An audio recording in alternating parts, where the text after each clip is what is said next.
লক্ষ্য করেছি এই 1.5 মাসের মধ্যে সরকার তাদের ফ্যামিলি কার্ড, কৃষক কার্ড দেওয়ার জন্য ব্যাংক থেকে 41,000 কোটি টাকা ঋণ নিয়েছে।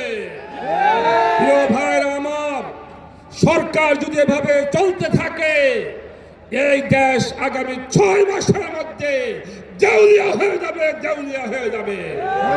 বক্তব্য রাখবেন বাংলাদেশ খেলাফত মজলিসের সংগ্রামী মহাসচিব সাবেক ছাত্র নেতা মাওলানা জালালউদ্দিন আহমদ।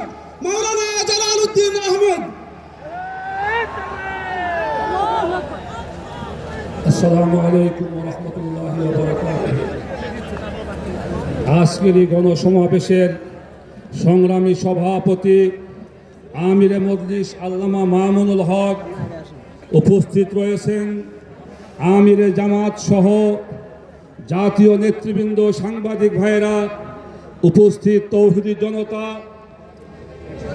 আজকে যে বিষয়ে কথা বলতে চাই, আমরা লক্ষ্য করেছি বর্তমান বিএনপি সরকারের কথা এবং কাজের সাথে কোনো সম্পর্ক নাই।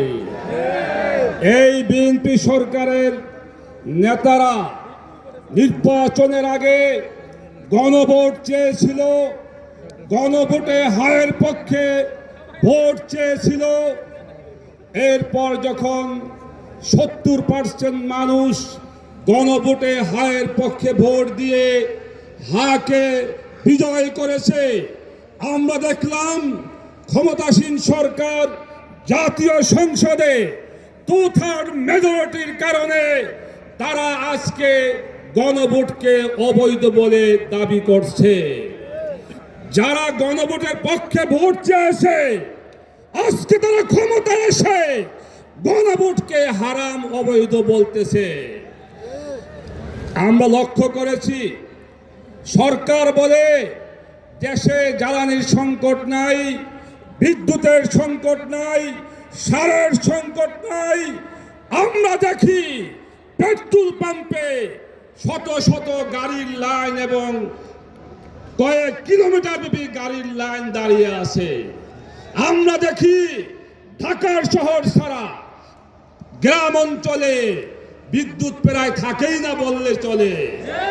আজকে সারের সংকট, আজকে সকল দিকে সংকট, আইন শৃঙ্খলার অবনতি, কিন্তু সরকার এগুলো ভ্রুক্ষেপ না করে সরকার তার কৃষক কার্ড, ফ্যামিলি কার্ড নিয়ে ব্যস্ত। আমরা লক্ষ্য করেছি এই 1.5 মাসের মধ্যে সরকার তাদের ফ্যামিলি কার্ড, কৃষক কার্ড দেওয়ার জন্য ব্যাংক থেকে 41,000 কোটি টাকা ঋণ নিয়েছে। প্রিয় ভাইরা আমার, সরকার যদি এভাবে চলতে থাকে এই দেশ আগামী 6 মাসের মধ্যে দেউলিয়া হয়ে যাবে, দেউলিয়া হয়ে যাবে। পরিষ্কার কথা, 70% মানুষের দেওয়া গণভোটকে যদি আপনারা অস্বীকার করেন, আমরা রাজপথে, জাতীয় সংসদে আপনাদেরকে গণভোটের রায় মানতে বাধ্য করব ইনশাআল্লাহ।